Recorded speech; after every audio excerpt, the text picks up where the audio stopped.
We're going to try a whole bunch of new things in this video today. I have got a fan running, an air conditioner running, and I am doing a battery drawdown test. And all of that is making some background noise. So right now, I'm going to turn on the AI noise reduction feature, and we're going to see how well that sounds.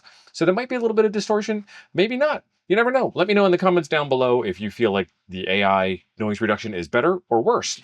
And we're going to talk about this Anytone AT5000 radio. Noisemaker. AI silenced noisemaker.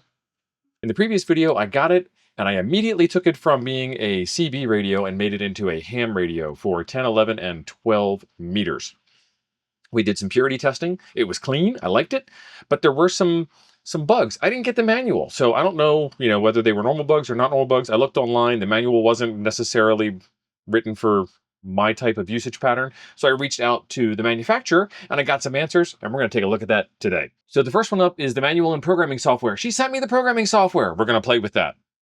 Let's go do it. The programming cable is one of those meatball USB cables, and it plugs into the RJ45 on the front of the radio. So this is Windows software, and I've got this mini PC here, and when I'm plugging this cable in, I can already feel, I just turned this thing on, I can already feel a massive amount of heat coming on, and I haven't even logged into the machine yet. All that heat for a machine that technically shouldn't be doing anything. Just say no to Windows 11, folks. So I'm in Device Manager here, and you can see that the programming cable is a CH340, so no driver issues in Windows 11. And if we're keeping score, the CH340 and pretty much every other cable has never had a driver issue under Linux. All right, I'm going to run through this setup real quick. AT5000 setup 1.0.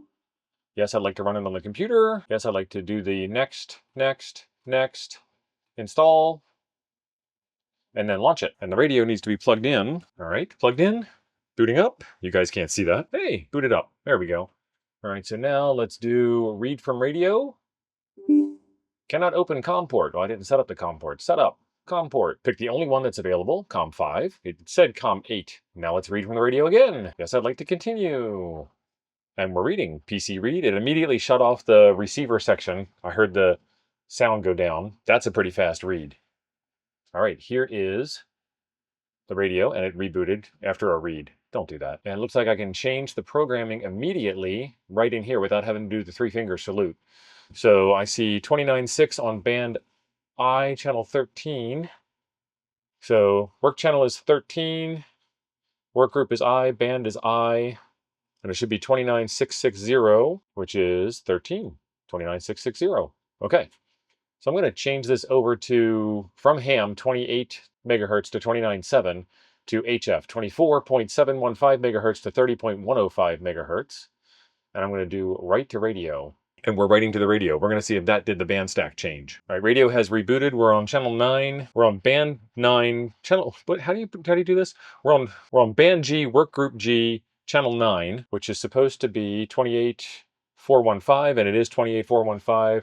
So let's go band. What's the lowest I can go? So 3105 is J. And then if we select that, channel 40 is 3105. Channel 1 is 29165. So let's do function band K.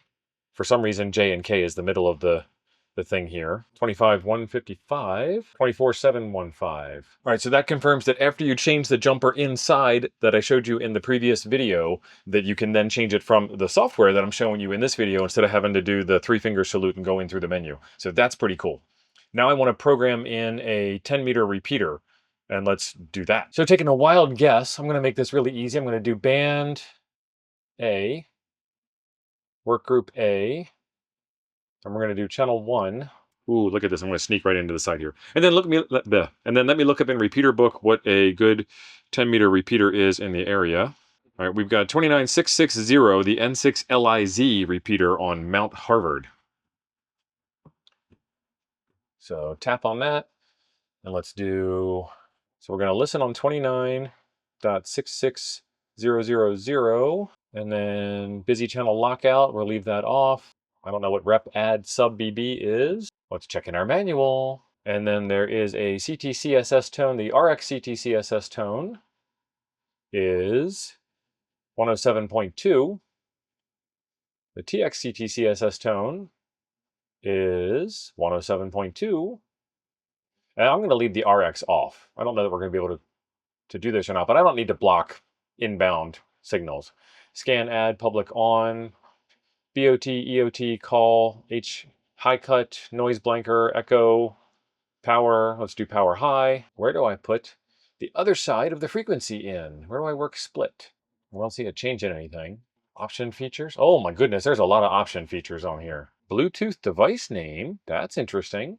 I didn't see a way to turn Bluetooth on or off. I don't know if it's got Bluetooth in it, but that's cool that it's in the thing. There it is, Bluetooth on or off. I don't see a way to activate split. Let's check the manual. All right, I don't see anything in the manual for that, so I'm going to write out channel 1. Then we're going to get back over to the workbench and see if we can see it in the menus. Write to radio. Yes, I'd like to write, and it's going to be band SA, workgroup SA. Channel 1 is 29660 with a CTCSS tone of 107.2 on transmit only. All right, let's go into the menu, long press. I guess before we even do that, you can already see that it says SA. Let's go back to channel 1. I'll stop it.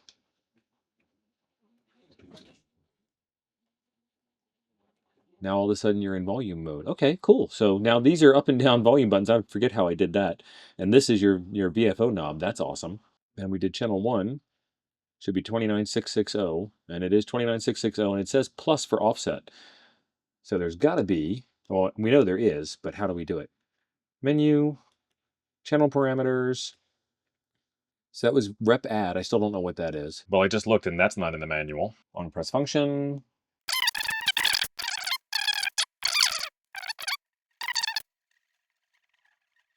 TX repeater shift is 100,000. Sure. So if I key up, is it going to shift? I'm on a dummy load here. It does shift. Awesome. So there is your repeater shift 29.7. And we need 29.56. All right, so I can't see a way to set which direction the offset is, but there is a plus icon on the screen indicating that they know about it. It's just not in the software. Seems like it wouldn't be too hard to fix that with a firmware update in the radio and a software update in the software. But next up was also the clarifier.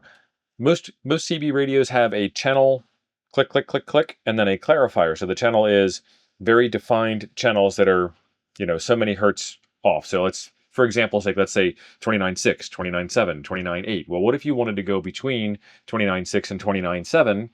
You've got a step sometimes, but then there's also this concept of a clarifier where you can tune in the frequency exactly.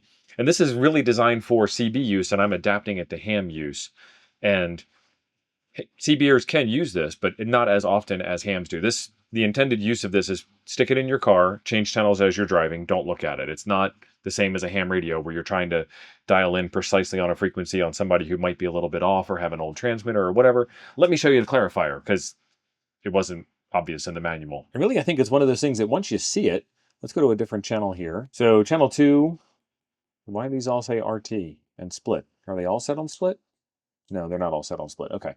So there's no writing or anything on this whirly knob over here. It just kind of is. But if I push it, see how that changed to red?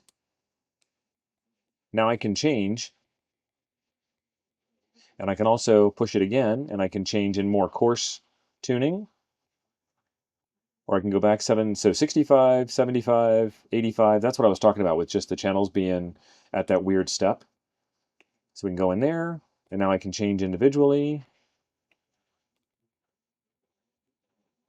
And then if I go into function menu, I think I can change the clarifier in here somewhere. We saw the fact that there was clarifier. So there we go, frequency range. 5 kilohertz, geez, that's bad. Let's go back and exit.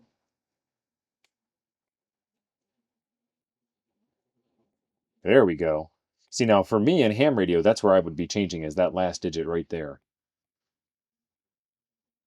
Most hams like to camp out on those. And then if you get into contest days, then you'll get some people that camp out on like the 20s or the 50s or something like that. So you could do that. And that's the clarifier.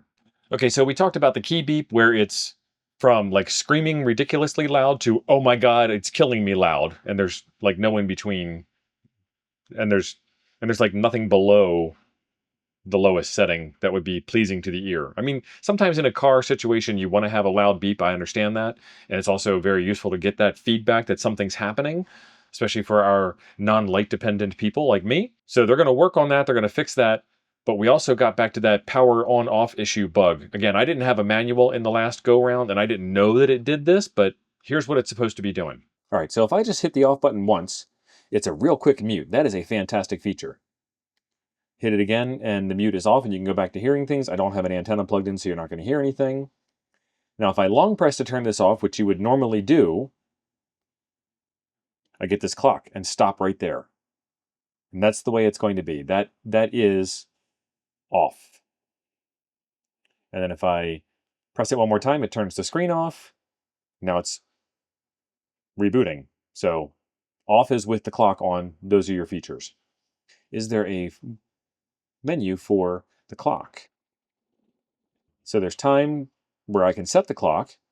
Power off display is clock or off. So let's do that. Well, before we do that, I got one more trick I want to show you. So we're going to have it as power off display as the clock. Let's go back. Up here I have a voltmeter. And if you can see it, I can't see it. Okay, so we're drawing 3.3 watts or a quarter of an amp in standby. So now let's turn it off, quote unquote. All right, so just running the clock is registering 0 watts and 0 amps draw. So it's doing the thing, and I don't think I'm going to get any better reading than 0, 0. So let's turn it back on.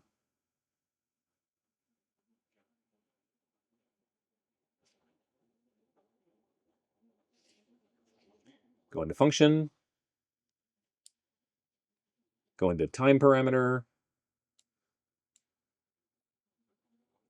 Or you can change the color of the clock. A more pleasing cyan, which I'm now going to turn the clock off, so you won't be able to see that anyway. All right, now we've got it set to off when we do the power off. Let's long press for power off. Poof. Okay. And there we go. It has now settled out on power, 0 amps, 0 watts on the meter. Turn her back on.